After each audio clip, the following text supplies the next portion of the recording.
Hello people, so today we'll talk about Instagram and I wanted to show to you the way how we can get more attractive content to engage your follower and start to be influencer.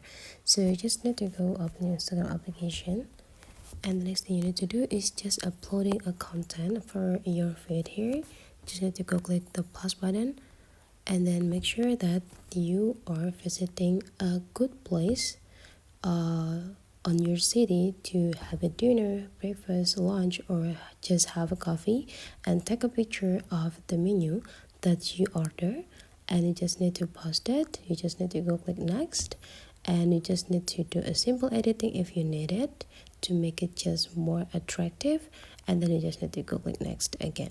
So this is the key if you want to get interact or good engagement for this content. So you just need to use the add location feature so that your follower will know where exactly this place belongs to. So let's say here I use this uh, locations, and then you just need to go click share.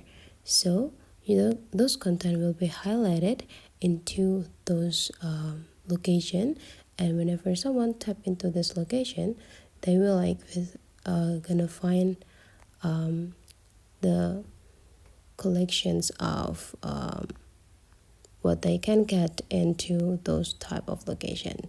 So that's for today's tutorial. Hopefully you enjoy this video, and let's meet again into other tutorial.